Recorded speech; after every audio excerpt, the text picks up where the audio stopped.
እግሮቻችንን ከረግረግ አውጥቶ በአለት ላይ እንዲቆሙ ማድረግ እንመለከታለን። ሙሴን በተመለከተ እግዚአብሔር አምላክ ስለሱ የመሰከረውን ምስክርነቶች ብንሰማ የትናንት ታሪኩ ፈጽሞ እንደዛ አይነት ነገር በሕይወቱ እንዲገለጥ የሚያደርግ እንደሆነ ያስረዳል።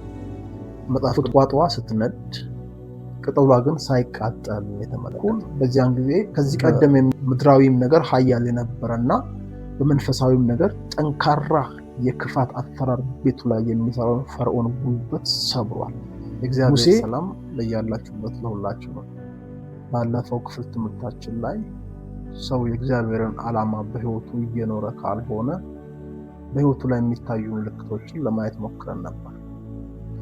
እነዚያን ምልክቶች የተመለከትንበት ዋነኛ ምክንያት ሰው ያለበትን ቦታ በትክክል ካልተረዳ መድረስ ያለበትን ቦታ በትክክል ሊያውቅ ስለማይችል የእግዚአብሔርን ዓላማ ደግሞ በሕይወቱ እየኖረ እንዳልሆነ ካላወቀ ሊዘረጋ ስለሚቸገር ነው። ከዚህ አንጻር ዋነኛ ዓላማው ሰዎችን በብዙ መረበሽና ኩነኔ መሙላት ሳይሆን ካሉበት ቦታ ተነስተው በቁጭት እግዚአብሔር አምላክ ፊት የቀረ ዘመናቸውን ያለፈውን ታሪክ በሚያስረሳ መንገድ መኖር እንዲችሉ መርዳት ነው። እነዛን ምልክቶች ተጠቅማችሁ ሕይወታችሁን ስትመለከቱ ያላችሁበት ቦታ ከእግዚአብሔር ዓላማ ውጪ ወይም ደግሞ እግዚአብሔር ሕይወታችሁ ላይ ካሰበው ከመልካሙ ሀሳብ በታች እንደሆነ ቢሰማችሁ ዛሬ አንድ የምስራች ልነግራችሁ መጥቻለሁ። እግዚአብሔር አምላክ ካላችሁበት ቦታ ጀምሮ የፈለገው ቦታ እናንተን ለማድረስ መቼም አይቸግረውም። የምልክቶቹ ዋና ዓላማ ያለንበትን ቦታ እንድንረዳ እንጂ ራሳችንን በማክሰስና በኩነኔ እንድንሞላ አይደለም። ምክንያቱም እኛ ሕይወት ላይ ከታዩት ምልክቶች ያልተናነሰ አንዳንዴም የከፋ ምልክቶች ታይቶባቸው እግዚአብሔር አምላክ ፊት ወደሱ ሊመለሱ በወሰኑ ጊዜ ዘመናቸው በኃይል ታድሶ ምናልባትም በምድር ላይ ትልልቅ ታሪክ ሰርተው ያለፉ በጣም በርካታ ሰዎች አሉ። እግዚአብሔር አምላክ በባህሪው ከጨለማ ወደ ብርሃን ማሻገር ያውቅበታል። ከድንግዝግዝ ጉዞ ብርሃን ወደ ተሞላበት አቅጣጫ ወዳለበት መውሰድ ይችላል። የወደቁትን አንስቶ እንዳይወድቁ አድርጎ ማቆም የሚችል እግዚአብሔር ብቻ ነው። እግዚአብሔር አምላክ እግሮቻችንን ከረግረግ አውጥቶ በአለት ላይ እንዲቆሙ ማድረግ ይችላል። የስራን ታሪካችን እኛም በተመለከተ የሚነግረን ነገር የእግዚአብሔርን ፍቃድ ጫፉን እንኳን እንዳልነካ እንዲሆን አሁን ካለንበት ጀምረን እግዚአብሔር በዘመናችን ያስበውን የእሱን ፍቃድ ኖረን ማለፍ እንደምንችል እርግጠኞች ልንሆን ይገባል። እግዚአብሔርን ቃል ሆነ ታሪክ የሚያስረዳን በዓለም ላይ ትልልቅ ተጽዕኖ አድርገው ያለፉ ሰዎች ጀርባቸው ሁሉ ጊዜ መልካም የሆነ ላይሆን ይችላል። የብዙ ዘመን ታሪካቸውን ዞር ብለን ስንመለከት በእግዚአብሔር ፊት ለሰሩት ነገር የሚያበቃ መልካም ነገር በውስጣቸው የሌለ ፍቃዱን ጥለው በፍቃዳቸው የተጓዙ አንዳንድ ጊዜም እግዚአብሔርን እያገለገሉ እንደሆነ እያሰቡ እግዚአብሔርን ፊት ለፊት ሲጋፈጡ የቆዩ ሰዎች ነበሩ። በእግዚአብሔር ቃል እውነት ላይ የሚጻፉ በርካታ ሰዎች እንዳሉ ሁሉ በታሪክም እንዲሁ ደግሞ እንመለከታለን። ሙሴን በተመለከተ እግዚአብሔር አምላክ ስለሱ የመሰከረውን ምስክርነቶች ብንሰማ የትናንት ታሪኩ ፈጽሞ እንደዛ አይነት ነገር በሕይወቱ እንዲገለጥ የሚያደርግ እንደሆነ ያስረዳል። መጽሐፍ ቅዱስ ሲናገር እንደ ነቢይ ብቻ አይደለም እግዚአብሔር ቢቆጥረው። ከእናንተ መካከል ነቢይ ቢኖር በሕልም ወይም በራእይ እናገረዋለሁ፣ ሙሴ ባሪያ ግን እንደዛ አይደለም አለ እግዚአብሔር። ሰው ከባልንጀራው ጋር እንደሚያወራ እንዲሁ አብሬው አወራለሁ። እድሜው 40 ሲሆን ወገኖቹን ለመታደግ ወደ እርምጃ በገባበት ጊዜና ግብፃውያን የገደለበትን ጊዜ ብናስብ እግዚአብሔር በሱ ሕይወት የጀመረውን ላሰበለት ዓላማ እየሰራው ያለውን ስራ አቋርጦ ወደ ሚዲያም ምድረ በዳ እንደሄደና በዛም በጎችን መጠበቅ እንደጀመረ ስናስብ ያም ጉዞ ደግሞ 40 ዓመት ያህል እንደቆየ ስናስብ ሰው ካቋረጠው 40 ዓመት የሞላውን የእግዚአብሔር አጀንዳ እንዴት አድርጎ ሊቀጥል ይችላል ብለን እንድናስብ የሚያደርግና ከአእምሮ በላይ የሆነ እንደሆነ እንረዳለን።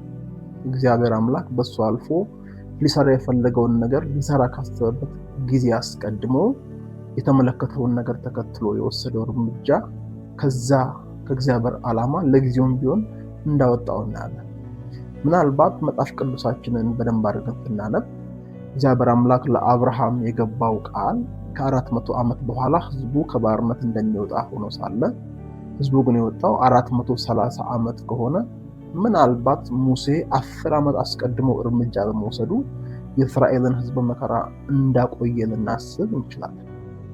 ዋናው ነገር ግን በ40 ዓመት ውስጥ ሰው ጥሪውን ሊረሳ ይችላል። ሙሴ በሰራው ጥፋት ስፍራውን ለቆ በሄደ ጊዜ ወደ ሚዲያን በሄደበት ቅጽበት ልጅ ወልዶ ቢሆን የመጀመሪያ ልጁ 40 ዓመት ይሆናል። ያ ማለት ልጁ ልጅ ሊወልድ የሚችልበትና አንድ ሰው ተወልዶ 40 ዓመት እስኪያክል ድረስ የተዋችሁትን ነገር ደግማችሁ ማንሳት ይቻላል ብሎ የሚያጠያይቅ አይነት ህይወት ነው የኖረው ሙሴ። ከዚህም የተነሳ የእግዚአብሔር ዓላማን በተመለከተ ውስጡ ባዶነት ሊሰማው ይችላል። ባለፈው ያየነው ምልክቶች ጭምር ሊሆን ይችላል። ሆኖም ግን 40 ዓመት ሲያልፍ አንድ ነገር ፈቀደ ሙሴ። ሙሴ የነበረበት አካባቢ ያለው ምድረ በዳ በታሪክም እንደሚታወቅ ቅጠሎች ያድጋሉ፣ ይደርቃሉ፣ ይነዳሉ። ሙሴ ይሄን ሲመለከት ነው የኖረው። አንድ ቀን ግን ከዛ የተለየ ግን ደግሞ ተመሳሳይነት ያለው ኩነት ተመለከተ። ቁጥቋጦዋ ስትነድ ቅጠሏ ግን ሳይቃጠል የተመለከተው። ከዚህ ቀደም የሚያየው ቁጥቋጦ እሳቱ የሚወሰነው በቅጠሉ ላይ ስለሆነ ልክ እሳቱ ቅጠሉን አቃጥሎ ቅጠሉ ሲያልቅ የሚጠፋ ሲሆን፣ ይሄኛው ግን ከቅጠሉ ጋር የማይገናኝ ወይም ደግሞ ለመንደድ ቅጠሉን የማይፈልግ ሆኖ ሲመለከት ነው ይሄንን ራእይ ለማየት ልጠጋ ብሎ ወደ ቁጥቋጦ ተጠጋው። የተለየ ምልክት ሲያይ እርምጃ ወሰደ። እስከዚያ ጊዜ ድረስ እግዚአብሔር ምንም አልተናገረው። በሕይወታችን ላይ ምናልባት አሁን የምንማረው ትምህርት እንደዚህ ቁጥቋጦ አቴንሽናችንን ወደ እግዚአብሔር እንድንመልስ ወይም ቁጥቋጦ ለማየት እንደተጠጋ ይህን ራእይ ብሎ ሐሳቡን እንዳቀና ሐሳባችንን ስናቀና ልክ ሙሴ ከዛ በኋላ እንደገጠመው የእግዚአብሔር ድምፅ በሕይወታችን ላይ እንደሚመጣ ማመን አለብን። ያንን ራእይ ለማየት ሲጠጋ የተጠጋበትን ቅጽበት ተከትሎ አንድ ያልጠበቀው ነገር ሆነ። ከዚያው ከቁጥቋጦ ውስጥ የእግዚአብሔርን ድምፅ ሰማ። እግዚአብሔር አምላክ በዚያ ሂደት ውስጥ ታሪኩን ብዙዎቻችን እናውቃለን። እንደገና ለማምዶት እንደገና በእጁ ላይ ባለው ብትር ምልክት ሰጥቶት እንደገና ህይወቱን አድሶ እንደገና አሳምኖት ከ40 ዓመት በፊት ወደ አቋረጠው አገልግሎትና የእግዚአብሔር ዓላማ እንደመለሰው ከተመለሰ በኋላም ደግሞ በሱ አልፎ እግዚአብሔር አምላክ ምድር ላይ እስከ ዛሬ ድረስ የሚወራ ታላቅ ታሪክ እንደሰራ እንመለከታለን። እግዚአብሔር አምላክ በሙሴ በኩል ወደ 2 ሚሊዮን በላይ የሚሆን ህዝብ ነፃ አውጥቷል። እግዚአብሔር አምላክ በሙሴ በኩል በዚያን ጊዜ በምድራዊም ነገር ኃያል የነበረና በመንፈሳዊም ነገር ጠንካራ የክፋት አሰራር ቤቱ ላይ የሚሰራውን ፈርዖን ጉልበት ሰብሯል። ሙሴ ወደ ዓላማው ሲመለስ የእግዚአብሔር ህዝብ አስጨንቆ የሚያስለቅቅ እግዚአብሔር እጅ በሱ በኩል እንዲያልፍ የፈቀደበት መስመር ላይ የገባው 80 ዓመት ካለፈው በኋላ። ምናልባት ይህንን ትምህርት የምትመለከቱ 80 ዓመት የሞላችሁ ብዙ ላትኖሩ ትችላላችሁ። የሞላችሁ እንኳን ቢኖር እግዚአብሔር አምላክ 80 ዓመት ላይ እንኳን እንደገና ሰዎችን ወደ ዓላማ መልሶ እንደገና ለሚሊዮኖች በረከት ማድረግ ይችላል። ሙሴ በ80 ዓመቱ የጠላትን አከርካሪ ሰብሮ የጨለማን ኃይል ረትቶ የእግዚአብሔርን ህዝብ ባህር ከፍሎ አሻግሮ 40 ዓመት በምድረ በዳ እየመገበ እያበላ እያጠጣ እንዲመራ እግዚአብሔር አምላክ አቅም ሆነው። ወዳጆቼ የቁጥቋጧ መንደድ አይቶ ይህን ራእይ ለማየት ልጠጋ እንዳለው እግዚአብሔር አምላክ የሚሰጠን ምልክት አይተን ወደ እግዚአብሔር ሐሳብ ልንጠጋ ብንፈቅድ እኛ ከምንፈጥነው በላይ የሚፈጥን አንድ እርምጃ ወደሱ ስንራመድ 2 እርምጃ ተራምዶ ህይወታችንን ለገዛ ዓላማው ደግሞ ሊሰራ የሚችል የታመነ አምላክ አለ። ስለዚህ እንደ ሙሴ 40 ዓመት ጥሪያችሁን ጥላችሁ ላይሆን ይችላል። ምናልባትም ብዙዎቻችሁ እድሜያችሁ 40 ላይሆን ጭምር የሚችልበት አጋጣሚ አለ። ከዚያም በላይ ቢሆን እግዚአብሔር አምላክ ፊት ምልክቶችን በሕይወታችሁ አይታችሁ እንደሆነ ካላችሁበት ተነስቶ የሚፈልገው ቦታ ደርሶ በእናንተ መጠቀም እንደሚችል እርግጠኛ ልትሆኑ ደግሞ ይችላል። ሌላኛው እንዲህ አይነት ታሪክ የዮናስ ታሪክ ነው። ዮናስን እንደምናውቀው እግዚአብሔር አምላክ ተልኮ ሰጥቶት ነበር። የእግዚአብሔር ዓላማ በዮናስ ውስጥ ወደ ነነዌ ሄዶ ለህዝቡ የንስሐን ስብከት እንዲሰብክ ወይ ደግሞ ህዝቡ ወደ እግዚአብሔር እንዲመለስ ተልኮ ተቀብሎ ነበር። ያንን ተልኮ ከተቀበለ በኋላ ግን እግዚአብሔር ወዳለው ስፍራ ሳይሆን እግዚአብሔር ወዳላለው ወደ ተርሴስ እንደሄደ እንመለከታለን። ወደ ተርሴስ ሲመለከት በሱ ምክንያት ብዙ መናወጥ ነው የሆነው። ምናልባት አንዳንድ ጊዜ በእግዚአብሔር ፊት የእግዚአብሔር ዓላማ ላይ ካልሆነና በፈቃዱ ውስጥ ማንመላለስ ከሆነ ጉዳቱ በእኛ ህይወት ላይ ከዓላማው መራቅ ብቻ ሳይሆን በሰዎች ህይወት ጭምር ላይ ተጽዕኖ የሚያመጣ መነቃነቅ ልናመጣ እንችላለን። በሄደበት ቦታ ባህር ሊሻገር ሲል መርከቦች እንዴት እንደተነቃነቁ ያላቸውን ክቡር ነገር እስኪወረውሩ ድረስ እንዳደረጓቸው መጨረሻ ላይ እንኳን ወደ ነነዌ ተልኮ ወደ ተርሴስ እየሄደ ስራህ ምንድነው ሲሉት ስራዬ እግዚአብሔርን ማምለክ ነው ብሎ እርስ በርሱ የሚጣረስ ነገር እስከ መናገር እንደደረሰ ሰው ያልተላከበት እየሄደ የላከውን እግዚአብሔር እያመለከ እንደሆነ የሚናገርበት ትራጀዲ ውስጥ የገባበትን ሁኔታ ስንመለከት ይህ ሰው ከዚህ በኋላ ተመልሶ የእግዚአብሔርን ፍቃድ ሊያደርግ ይችላል እንዴ ብለን እንድናስብ ያደርጋል። በስተመጨረሻ እሱ መሆኑ ሲታወቅ ወደ ባህር እንደወረወሩት እናውቃለን። በተወረወረም ጊዜ በባህር ውስጥ በአሳ አንባሪ ተውጦ 3 ቀን 3 ሌሊት በዛ ውስጥ መጨረሻ አንድ ሰው ከአሳ አንባሪ ሆድ ውስጥ ወጥቶ እንደገና ወደ ዓላማው ሊመለስ ይችላል ብለን ከጠየቅን በአእምሮ ፈጽሞ ይቻል አይደለም። አሳ አንባሪ ሆድ ውስጥ ገብቶ መውጣት የማይታሰብ። የእግዚአብሔር ዓላማ ግን ያለበት ሰው ከሞት ጭምር ተነስቶ እንደ አልዓዛር እግዚአብሔርን እንዲያገለግል እድል ሊያገኝ ይችላል። ትልቁ ነገር ግን አሳ አንባሪ ሆድ ውስጥ በገባበት ጊዜ ያደረገው ነገር ነው። ወደ እግዚአብሔር ነው የጮኸው። ልክ ሙሴ ያንን ቁጥቋጦ አይቶ የእግዚአብሔርን ራእይ ሊመልከት ብሎ እንደተጠጋ የመጨረሻ የህይወቱ ዝቅታ ላይ ሆኖ በከፍታዎች ላይ ተቀምጦን እግዚአብሔር መጣራት ጀመረ። ያን ጥሪ ሰምቶ ችላ የማይል እግዚአብሔር በአሳ አንባሪ ውስጥ ጩኸት ሰምቶ አሳ አንባሪውን ትፋው የዮናስ ታሪክን እንደገና መጻፍ ጀመረ። ከዚያ በኋላ ነገሩን ለማሳጠር ወደ ነነዌ ሄዶ የሰበከው 3 ደቂቃ የማይሞላ ስብከት። በጣም በሚገርም ሁኔታ ያ አጭር ስብከት ከጠፋ በኋላ የተመለሰ እግዚአብሔርን አልታዘዝም ብሎ በሌላ መንገድ ከሄደ በኋላ ወደ ዓላማው ሊመለስ የፈቀደ ከብዙ ሞት አምልጦ ከዚህ በኋላ በህይወት መትረፉ እንኳን ተአምራት የሚሆነው ዮናስ ከወጣ በኋላ የሰበከው ያውም በጥሩ ሞቲቭ እንኳን አልነበረም። የሰበከው ስብከት አጭር ስብከት 3 ደቂቃ የማይሞላ ብታነቡ ተራፋችሁ የነነዌ ህዝብ ከአዋቂ እስከ ሕፃን ጡት የሚጠቡት ሳይቀሩ እንስሳ ሳይቀሩ የንስሐ ህይወት እንዲለማመድና 3 ቀን 3 ሌሊት አለማቋረጥ እንዲጸልይ የሚያደርግ ፓወርፉል ስብከት። አቅም ያጣው ስብከታችን ስላልተመለሰ በእግዚአብሔር ፊት ወደ ዓላማው ለመመለስ እንድናደርግ የፈለገውን ያንን ነገር ለማድረግ ስንጨክምና ያንን ተከትለን እግዚአብሔርን ተስፋ ስናደርግ በህይወታችን ላይ የሚሆነው ነገር ጥረንበት አቅጣጫ የምናደርገው ነገር ኃይለኛ ነው።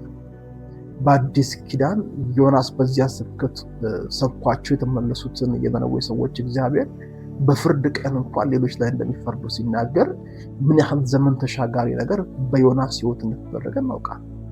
እግዚአብሔር አምላክ ዮናስን ሊመለስ በፈቀደ ጊዜ መልሶት ወደ እሱ ሲጮህ እንደገና እድል ሰጥቶት ወደ ዓላማው መልሶት ዘመኑን እግዚአብሔርን አገልግሎ እንዳለፈ እኔና እናንተም በእግዚአብሔር ፊት ካለንበት ቦታ ምናልባትም ወዳልተላክንበት ሄደን በብዙ መነቃነቅ ውስጥ ሆነን ለብዙ ሰዎች ህይወት መረበሽና መነቃነቅ ምክንያት ሆነን እንኳን ቢሆን ባለንበት በዚያ ዝቅታ ሆነን ወደ እግዚአብሔር ልባችንን ስናቀና እግዚአብሔር ልቡ ለቀና ሰው የሚመልሰው ምላሽ መልሶ ሳንዋጥ ከነበርንበት የተሻለ ቦታ ላይ እንድንተፋ አድርጎ ዘመናችን እግዚአብሔርን በማገልገል እንዲያልቅ ማድረግ ይችላል። ሌላኛው የእግዚአብሔር ቃል ላይ የምንመለከተው ታሪክ የጠፋው ልጅ ታሪክ ነው። በሉቃስ ወንጌል ላይ ያለው የጠፋው ልጅ ታሪክ በራሱ መንገድ ከአባቱ ቤት ያለውን ንብረት አባቱ በህይወት እያለ ተካፍሎ እንዴት እንደወጣ እናውቃለን። ተካፍሎ ከወጣ በኋላ ገንዘቡ ከረጅም ጊዜ በኋላ እንዳለቀበትና በስተመጨረሻ ላይ ገንዘብ እንዳለው ሰው ሳይሆን ከእሪያዎች ጋር ሊበላ እስኪመኝ ድረስ ሕይወቱ በብዙ ጉስቁልና ውስጥ እንዳለፈ እናውቃለን። ሰው ከአባቱ ቤት ወጥቶ ያለውን ድርሻ ወስዶ በብዙ ጥፋት ውስጥ ቆይቶ በስተመጨረሻ ብዙ ባሪዎች ያሉት አባቱ ብዙ ነገር የሚበሉት እያላቸው ከአሳማ ጋር ሊበላ ከእሪያ ጋር ሊበላ እስከ መመኘት ከደረሰ በኋላ እንዴት ተመልሶ የአባቱ ልጅ ሊሆን እንደሚችል ማሰብ ይከብዳል። ግን አንድ ነገር ነው የሆነው። እዚህ ጋር ከነሱ ጋር ለመብላት በተመኘበት ጊዜ ወደ አእምሮ ተመለሰ ይላል መጽሐፍ ቅዱስ። ወደ ልቡ ተመለሰ ይላል። ልክ ወደ ልቡ ሲመለስ የሆነውን ነገር በደንብ አድርገን ስናስተውል የእግዚአብሔር ቃል እንደሚነግረን በአባቱ ቤት ብዙ ባሪያዎች እንዳሉና የምግብ ችግር እንደሌለባቸው ተመልሶ ከባሪያዎቹ እንደ አንዱ እንኳን ሆኖ ቢኖር ከዚህ ሕይወት እንደሚሻል አውቆ ወደ ልቡ ተመልሶ የወሰደው እርምጃ አባቱ ያለበት ድረስ ሮጦ እንዲቀበል ቀለበት እንዲያደርግለት በስፍራው ላይ ትልቅ የምስጋና ዘፈን እንዲዘፈንና ከነበሩት መካከል የሰባውን ፍሪዳ አድርጎለት ትልቅ ምስጋና አድርጎ የጠፋው ልጅ ተመልሷል ብሎ እንደገና ሕይወት እንዳስቀጠለው በየትኛውም አይነት ጥፋት ውስጥ ብንሆን እግዚአብሔር አምላክ እንደገና ማደስ፣ እንደገና ማቆም፣ እንደገና ወደ ሕይወት ዓላማ መመለስ፣ እንደገና የእግዚአብሔርን ፍቃድ ነው የምናልፍበት መንገድ ላይ ማስገባት ይችላል ማለት ነው። በሕይወታችሁ ላይ የተመለከታችሁት ክፍተትና የእግዚአብሔርን ዓላማ እየኖራችሁ እንዳልሆናችሁ እንዲሰማችሁ ያደረገ ባለፈው ክፍል የተመለከትነው ምልክት ያላችሁበትን ከማሳየት ያለፈ እናንተን መተርጎማችሁ ካላችሁበት አንስቶ እግዚአብሔር የሚፈልግበት ስፍራ ላይ ማስቀመጥ እንደሚችል የጴጥሮስ ሕይወት ሌላኛው ምስክር ነው። ጴጥሮስ እንደምናውቀው አንድ ጊዜ ጌታ ኢየሱስ ክርስቶስ እንደዚህ ያለው እረኛው ይመታል፣ በጎች ይበተናሉ። ይሄ ቃል መጽሐፍ ቅዱስ ላይ ተጻፈ፣ በብሉይ ኪዳን ላይ ያለ ቃል የተጻፈውን ቃል ጠቅሶ ይህን ሲነግራቸው ማንም ጥሎ ቢሄድ እኔ ግን አልተውህም ብሎ ጴጥሮስ በድፍረት ተናገረ። የተጻፈውን የእግዚአብሔርን ቃል ፊት ለፊት ሲቃወም ያልተጻፈ የእግዚአብሔር ቃል ተነገረው። ወዳጆቼ እኛም በተመለከተ የተጻፈውን ስንቃወም ከዛ በኋላ ሕይወታችን ላይ የሚሆነው እንደ ቃሉ አይሆንም። ከዛ በኋላ ዶሮ ሳይጮህ 3 ጊዜ እንደሚክደው ነገረው። ይሄኛው አልተጻፈም ነበር። ዋና ሐሳቡ ግን በዛ ሂደት ውስጥ ጴጥሮስ ክርስቶስ ኢየሱስን ካደ። 3 ጊዜ ቦታ ቀያይሮ በስተመጨረሻ እስከ መራገም በሚያደርስ ክህደት ነው የካደው። ይሄ ጌታ ኢየሱስ ክርስቶስን የካደ ሰው እንዴት ነው ተመልሶ የሐዋርያት አለቃ ሆኖ ዘመኑን ለክርስቶስ ኖሮ ሲሰቀል እንኳን እንደ ክርስቶስ መሰቀል አይገባኝም ተዘቅዝቄ ነው መሰቀለው እስከ ማለት የደረሰው ካል ከክደት ያነሰ ድካም ያለበት ነው። እሱን ከክደት መልሶ ታማኝ እስከ ሞት የታመነ ማድረግ ከቻለ ያለንበት ቦታ እግዚአብሔር አምላክ ዓላማውን በእኛ ለመፈጸም ሩቅ መሆን አይችልም። ምንድነው ጴጥሮስ ያደረገው? የጌታን ልብ አንደርስታንድ አደረገ። ትወደኛለህ ወይ ብሎ ሲጠይቅ ያችን ፍንጭ አግኝቶ በዛ ውስጥ ወደ እውነተኛ ወዳጁ ለመቅረብና በሕይወቱ የታሰበውን ዓላማ ለመፈጸም ራሱን አዘጋጀ። ያ ዝግጅት በ53 ቀን የሚገርም ፍሬ አፈራ። ዛሬ ካደ 3 ቀን ጌታ ኢየሱስ ክርስቶስ በምድር ሆድ ውስጥ ቆየ። ተነስቶ 40 ቀንና 40 ሌሊት እያስተማራቸው ስለ እግዚአብሔር መንግሥት ነገር እየነገራቸው ቆየ። 43 ቀን 10 ቀን መንፈስ ቅዱስ እስኪወርድ ጠብቁ። 53 ቀን 53 ቀን በኋላ 2 ወር ሳይሞላው የካደ ክርስቶስን አላውቅህም ብሎ የተራገመው ጴጥሮስ እናንተ የካዳችሁት ብሎ የሚናገርበትና የሐዋርያት አለቃ ሆኖ የሚሾምበትን ድፍረት አገኘ። ሰው ከካደ በኋላ 2 ወር ሳይሞላ ቤተክርስቲያን ላይ ሊሾም የሚችልበት መንገድ ኦልሞስት የለም በእኛ ዘመን። ጌታ ኢየሱስ ክርስቶስ ግን እንደሚችል ታሪክን እንደሚቀይር እንደ ካደ ሰው ሳይሆን ክዶ እንደማያውቅ ሰው ሌሎችን እናንተ የካዳችሁትን ብሎ እንዲሰብክ የሚያደርግ ከዚያም በኋላ በመናገሩ ብቻ ሳይሆን በመንቀሳቀሱ በጥላው ጭምር ሰዎች የሚፈወሱ እግዚአብሔር በሕይወት ውስጥ ያስቀመጠውን የአይሁድ ሐዋርያነት በሙላት ኖሮ እንዲያልፍ ያደረገ የእግዚአብሔር አሰራር በጴጥሮስ ሕይወት ላይ እንደሆነ ስናይ የኛም ሕይወት በእግዚአብሔር እጅ ወደ ዓላማው ሊመለስና እስከ እግዚአብሔር ፍቃድ ድረስ ሊጓዝ እንደሚችል እርግጠኞች መሆን እንችላለን። ሌላኛው ከአዲስ ኪዳን የምንመለከተው የአይሁድ ያልሆነ የአሕዛብ የሆነ ሐዋርያው ጳውሎስ ነው። የጳውሎስን መልእክቶች ስንሰማ እግዚአብሔር በሕይወቱ ያደረገውን ተአምራትና ድንቅ ስናነብ እግዚአብሔር አምላክ ያሳየውን መንፈሳዊ ከፍታ ስንረዳ የነገረንን ብዙ ምስጢራት ስናስተውል የጳውሎስ ሕይወት ከውድቀት በኋላ የመጣ እንደሆነ ልናስብ ይከብደናል። ነገር ግን ኋላውን ስንመለከት እግዚአብሔርን የሚያገለግል የመሰለው እንኳን በብዙ ጥፋት ውስጥ ነበር። እግዚአብሔርን እንዳገለገለ ባሰበበት ዘመን ሁሉ እያደረገ የነበረው እግዚአብሔርን የሚያገለግሉትን እያሳደደ እነሱ ራሳቸው እንዳገለግሉ እያደረገ ያውም ደግሞ ትክክል እየመሰለው ነበር የኖረው። ነገር ግን ይህንኑ ስራ ለመፈጸም ደብዳቤ ጽፎ ወደ ደማስቆ ሲሄድ ደማስቆ ላይ አንዳች ብርሃን ታየ። ክብር ለእግዚአብሔር ይሁን። ልክ ሙሴ ያችን ቁጥቋጦ እንዳየ ዮናስ አሳ አንባሪ ውስጥ ሆኖ የእግዚአብሔርን ስም እንደጠራ ያ በእሪያ መካከል ሆኖ ከነሱ ጋር ሊበላ የተመኘው ድንገት ወደ ልቡ እንደተመለሰ ልክ ጴጥሮስ ላይ እንደሆነ ሁሉ ጳውሎስም ያንን ሲመለከት ጌታ ሆይ ምን ላደርግ ያለው ታሪኩን ለማሳጠር ያህል ያ ተርኒንግ ፖይንት ነው። ዘመኑን በሙሉ እግዚአብሔርንና ሕዝቡን በማፋደድ ክርስቶስም እንደተናገረው ስለምን ታሳድደኛለህ እንዳለው እሱን በማፋደድ የፈጀውና ልክ እንደሆነ የሚያስበው ጳውሎስ ከዛ በኋላ ታሪኩ ተቀየረ። አብዛኛውን የአዲስ ኪዳን መጽሐፍት እንዲጽፍልን እግዚአብሔር አምላክ ምሕረቱን አበዛል። ገላትያ ምዕራፍ 1 ቁጥር 15 እና 16 ላይ ጳውሎስ ስለራሱ ሲናገር ከእናቴ ማፀን ጀምሮ ይለየኛል። ወዳጆቼ ከእናታችን ማፀን ጀምሮ እንደተለየ ነው። ከዛ በኋላ ያለው ጥፋት ማዕከል ላይ የገባ ስህተት እንጂ ሕይወታችን የሚተረጎሙበት መሆናቸው ከእናቴ ማፀን ጀምሮ እየለየኝ ራሱን በእኔ ሁኔታ እንዲገልጥ በወደደ ጊዜ ስለሱ በአሕዛብ መካከል ወንጌልን እንድሰብክ በመረጠ ጊዜ ነበር።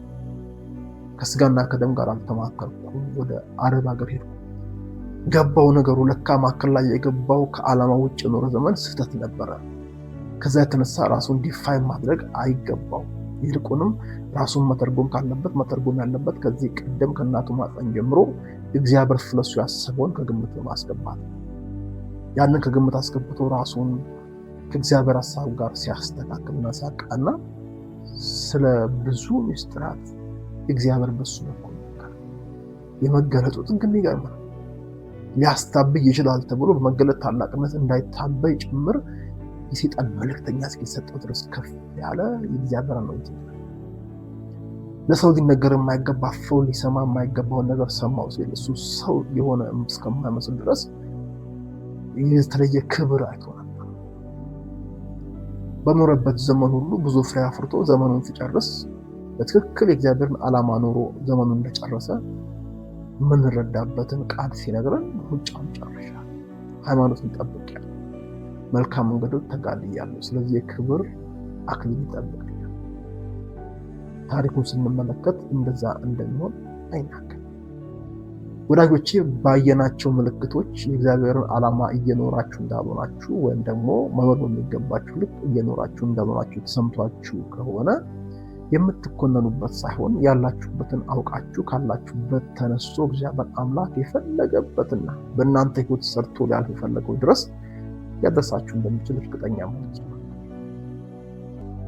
በመጽሐፎቹና በተለያየ አስተምሮቹ የምናውቀው C.S. ሉዊስ እግዚአብሔርን አውቆ ከሱ ጋር ለመኖር ከእግዚአብሔር ዓላማ ጋር ሕይወቱን ከማስተካከሉ በፊት ኤቲስት ነበር፣ አምላክ የለሽ ነበር። አምላክ እንደሌለ ለሚያስበውን ሰው ስለ እግዚአብሔር መኖርና ደግሞም ለእግዚአብሔር መኖር የምንችልበትን ነገር በተመለከተ ጽኑ ተሟጋችና የእግዚአብሔር አምባሳደር አድርጎ ቀይሮ ስናይ የኛ ሕይወት ከየትም ተነስቶ እንደሚቀየር እምነታችን ሙሉ እንዲሆን አስብ እንችላለን። በመላው ዓለም በርካታ እንደዚህ እግዚአብሔር አምላክ ከጠፉበት መልሶ ከወደቁበት አንስቶ ከተሰበሩበት ጠግኖ ሕይወታቸውን ለብዙዎች በረከት ያደረገ በርካታ አገልጋዮች፣ በርካታ ነጋዴዎች፣ በርካታ የሀገር መሪዎች፣ በርካታ ጠበብ ሰዎች በርካታ ተጽዕኖ ፈጣሪ ሰዎችን እግዚአብሔር አምላክ አስነስቶ የጽድቅን ተጽዕኖ በምድር ላይ እንዲያደርጉ በሕይወታቸው ተጠቅሟል። እግዚአብሔር አምላክ በእነሱ ሕይወት ከሰራ ሕይወታቸው ላይ ያለውን ክፍተት ሞልቶ የብዙዎችን ክፍተት የሚሞሉ አድርጎ ከተጠቀመባቸው በእኛም ሕይወት ይጠቀማል ብለን እንድናምን በቂ ምክንያት ይሆነናል። እውነት ለመናገር እግዚአብሔር አምላክ እስካሁን አድርጎት እንኳን ባያውቅ አሁን ሊያደርገው ይችላል። ነገር ግን አያሌ በዚህ እውነት እግዚአብሔር የጎበኛቸውና ታሪካቸውን ቀይሮ ለብዙዎች የታሪክ መቀየር ምክንያት ያደረጋቸውን ሰዎች ታሪክ ስናነብ በዚያ ውስጥ አንድ ነገር ሊገባን ይገባል። ራሳችን ከእግዚአብሔር ዓላማ ጋር አስተካክለን ዘመናችንን በእሱ ዓላማ ውስጥ መጨረስ ከፈለግንና ከመረጥን ያለንበት ቦታ እግዚአብሔርን አይከለክለውም። ብዙ ጊዜ እንደምናገረው እግዚአብሔር ነጋችንን ለመስራት ከትላንታችን ጋር አይማከርም።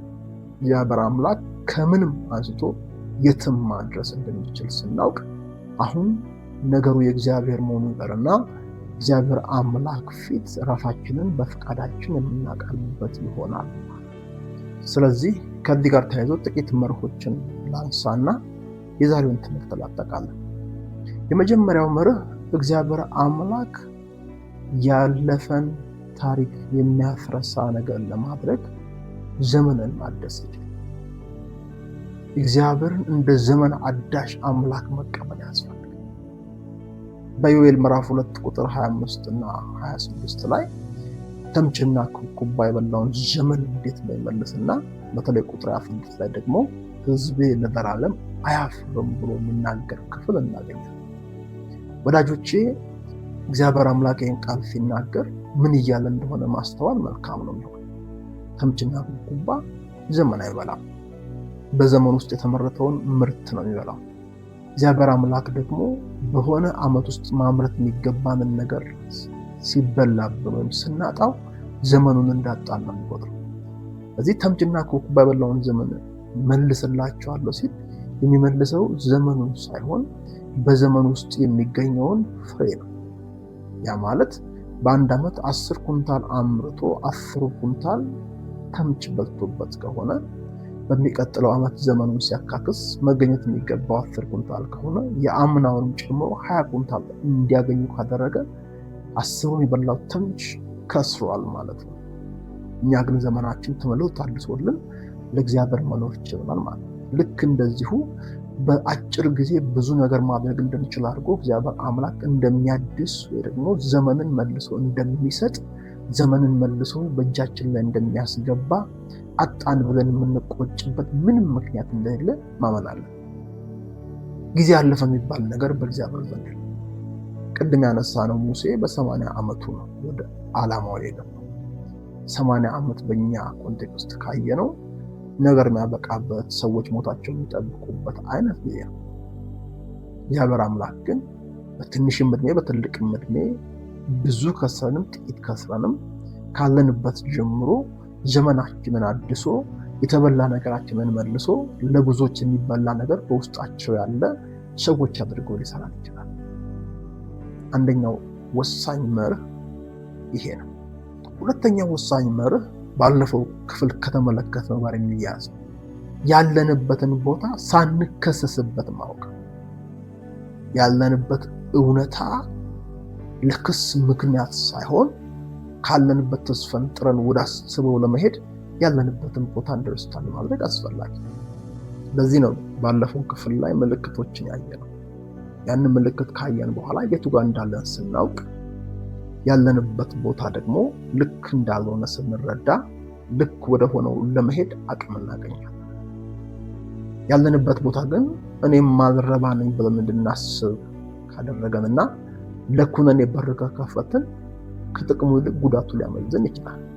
ስለዚህ ሁለተኛው መርህ በተለይ ሮሜ ምዕራፍ 8 ቁጥር 1 ላይ በክርስቶስ ላሉ ኩነኔ የለባቸውም እንደሚል ኩነኔ የሌለብን ሰዎች ነን። ያለፈን ነገር ጠቅሶ እንደገና እኛን መኮነን የሚችል አካል የለም። ያ በሌለበት ራሳችንን ሳንኮንን ያለንበትን ቦታ ከእግዚአብሔር ዓላማ አንጻር ምን ያህል ርቀን እንዳለን ተረድተን እርምጃ ለመውሰድ እጅግ በጣም ወሳኝ መርህ ያለንበትን ቦታ ሳንኮነን ማወቅ። ያንን ካወቀም በኋላ ለዛ ቦታ ጥላቻ ውስጣችን ያድራል። ሰው ደግሞ የማይጠላውን ነገር መቀየር አይችልም። የሚያመልከውን ነገር መቀየር አይችልም። ልክ እንዳልሆነ እስካልተሰማውና እስካላመነበት ድረስ ልክ ወደ ሆነው ለመሄድ ስለሚቸገር ሁለተኛው መሪ ኤግዛክትሊ የአብር አምላክ ካስቀመጠልን ዓላማ አንጻር ያለንበትን ቦታ ተረድተን ሳንኮነን እርምጃ ለመውሰድ እንደ ኃይል ልንጠቀምበት የምንችል ወሳኝ መርህ። ቀጣዩ ሶስተኛው አስፈላጊ መርህ ትንሽ ጅማሮችን ማክበር ነው። ብዙ ጊዜ የት ጋር እንደሚያደርሰን ካወቅን ከሚያደርሰን ቦታ ለመጀመር የምናደርገው ጥረት ተስፋ አስቆራጭ ሊሆን ይችላል። በሚቀጥለው ክፍል ላይ እንዴት መሄድ እንዳለብን በሰፊው የምንመለከት ቢሆንም በዘካርያስ ምዕራፍ 4 ቁጥር 10 ላይ እንደተጻፈው ትንንሽ ጅማሬዎችን የሚንቁ ሰዎች ትልልቅ ቦታ ለመድረስ ይቸገራሉ። በሕይወታችን ውስጥ እግዚአብሔር አምላክ ሊሰራ የፈለገውን ነገር ደረጃ በደረጃ ነው የሚሰራው። እግዚአብሔር አምላክ ፊት ነገ እግዚአብሔር ምን ሊያደርግ እንደሚችል ሳናውቅ፣ ነገ ከኛ ምን እንደሚጠብቅ ሳናውቅ ዛሬ እንድናደርግ የሚፈልገው ነገር ከገባን እሷን እርምጃ መውሰድ በራሱ እግዚአብሔር ቀጥሎ ሊሰራ ያለውን ነገር ለመስራት ሲነሳ በሕይወታችን እድል ፋንታ እንዲያገኝ በር ይከፍትበታል። ወደ ዓላማው መልሶ ሊያኖረን ሲፈልግ እንዳንቸገር የሚያደርግ የእግዚአብሔር አሰራር በሕይወታችን ውስጥ ያልፋል ማለት ነው። ስለዚህ ትንንሽ ጅማሬዎችን የሚያከብር፣ ትንሽ ጅማሬዎችን ቫልዩ የሚያደርግ፣ በትንንሽ ጅማሬዎች ለመጀመርና ካለበት የእግዚአብሔር ዓላማ ካልሆነው ኑሮ የእግዚአብሔር ዓላማ ወደ ሆነው ኑሮ ለመሄድ ስቴፖችን መውሰድ አስፈላጊ።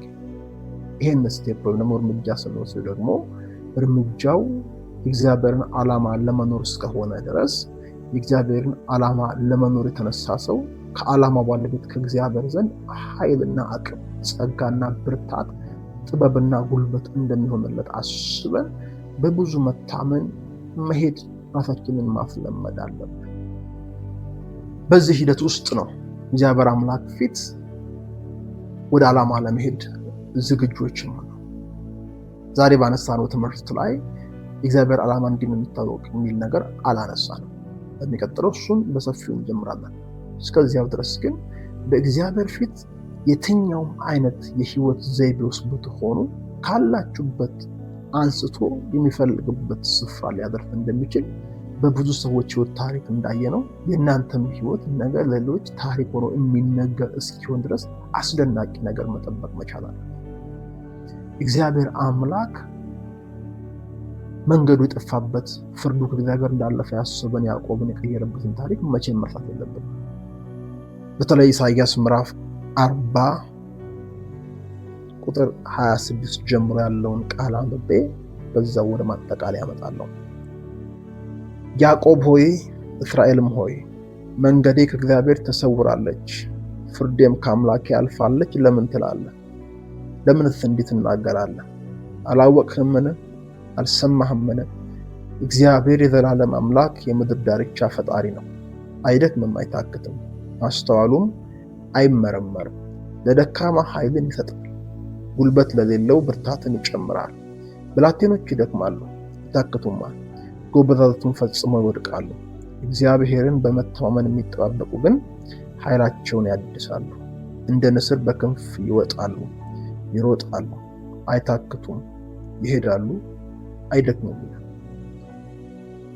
እግዚአብሔርን በመተማመን የሚጠባበቁ ሰዎች የሚሆንላቸውን ነገር ሲናገር ያዕቆብን ታሪክ አንስቶ ነው። ያዕቆብ የገጠመው ነገር ዛሬ ብዙዎች በሕይወታቸው የሚገጥማቸው ነገር ነው። አንደኛው መንገዴ ከእግዚአብሔር ተሰውራለች ብሎ እንዲያስብ የሚያደርግ የህይወት መንገድ ላይ ነው ያለው። ያ ማለት እግዚአብሔር መንገዴን አያየውም የሚሄድበትን ነገር አያየውም ብሎ እስኪያስብ ድረስ ነገር ተወሳስቦበት ከብዶት ነበር። ሁለተኛ ደግሞ ፍርዴ ከአምላኬ ያልፋለች ይላል። በዚህ ጉዳይ ላይ እግዚአብሔር አይፈርድልኝም ብሎ እንዲያስብ የሚያደርገው የህይወት ጎዳና ውስጥ ነው ያለው። በዚህ ነገር ውስጥ የምንመለከተው ትልቁ ነገር ያዕቆብ እግዚአብሔር አምላክ ፍርዱን ሊፈርድለት እንደማይችል እንዲያስብ ተደርጓል። ወይም ደግሞ የያዕቆብ ፍርድ ከእግዚአብሔር እንዳለፈ እንዲያስብ ተደርጓል። ያ ማለት ስለማይፈርድልኝ ነው ብሎ ነገሩን ከእግዚአብሔር ጋር አገናኝቶታል። በሕይወታችሁ ዘመን የችግራችሁን ምንጭ እግዚአብሔር ያደረጋችሁት ለታ ህይወታችሁ ላይ ትልቅ ድል ተነስታችኋል። የችግራችሁ ምንጭ እግዚአብሔር ከሆነ መፍትያችሁ ከየት ልታገኙ ትችላላችሁ? የምኖረውን ኑሮ በዚህ መንገድ የተሳሰበብኝ እግዚአብሔር ስለማይመለከተኝ ነው። በዚህ ጉዳይ ላይ ፍርድ ያላገኘሁት እግዚአብሔር አምላክ ከሱ ፍርድ ስላለፈ ነው ብሎ ያሰበ ለታ ነገር ተወሳስቧል። እግዚአብሔር ግን ቸር አምላክ ለምን እንዲህ ትላለህ ነው? ለምን እንዲህ ታስባለህ ነው? እኔ ቸር አምላክ ነኝ፣ የምድር ፈጣሪ ነኝ። እንኳን ያንተ መንገድ ምድር ላይ ያለው መንገድ ከኔ አይሰወርም። ለፍርድ ስነሳ እንኳን በአንተ ጉዳይ ላይ በምድር ላይ እፈርዳለሁ። አሁን ማድረግ የሚጠበቅብህ ያልከው እንዳለ ሆኖ፣ የተሰማ ስሜት እንዳለ ሆኖ፣ የወደቅከው ውድቀት እንዳለ ሆኖ፣ በህይወት ላይ ያለፈው ክፉ ነገር እንዳለ ሆኖ እግዚአብሔርን በመተማመን ተጠባበቅ። ማለት በዚህ ጉዳይ ላይ እግዚአብሔር ይቀይረኛል፣ ይቀይርልኛል፣ ይፈርድልኛል፣ መንገዴን ያበራልኛል ብለህ እመን። ነገሩ የመጣው ከድካም የተነሳ ስለሆነ እግዚአብሔር አምላክ በተሐድሶ ይጎበኛል። እግዚአብሔር በተሐድሶ ሲጎበኝህ ነገሩ እንዳሰብከው ብቻ ሳይሆን ካሰብከው በላይ እንዳሰበልህ ሆኖ ከዚህ ቀደም ደክመህ ከሆነ አሁን ግን ትሮጣለህ፣ አታክትም፣ ትሄዳለህ፣ አትደክምም። ያ ማለት ወደ አሰብኩልህ ዓላማ በሙላት ስለምትገባ በገባህበት በዛ ዓላማ ላይ ደግሞ እግዚአብሔር አምላክ በጸጋው ህይወትን ስለሚደግፍ ዘመን ሲያልቅ አብሮ የሚያልቅ የእግዚአብሔር አጀንዳ አለ። ስለዚህ ወዳጆች በህይወታችሁ ዘመን እግዚአብሔር አምላክ ያስቀመጠው ዓላማ አለ።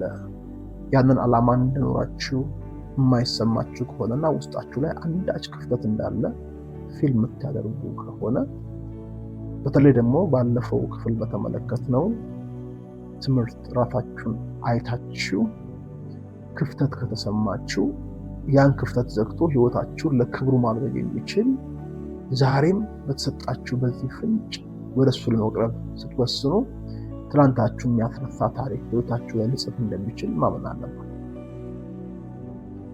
ይሄ በታሪክ መካከል የሆነ ዛሬም በእኛ ዘመን የሚሆን ከኛም በኋላ ባለ ክርስቶስ ኢየሱስ ምድርን እስኪጠቀልል ድረስ የሚቀጥል እውነት። ስለዚህ አሁንም ማበረታታችኋለሁ። ካላችሁበት ተነስታችሁ የሚያስብበት መድረስ ትችላላችሁ። እንዴት አድርገን ነው በዛ መንገድ የምንሄደው ብለን ሀሳብ በሚቀጥለው ክፍላችን ላይ እንመለከታለን።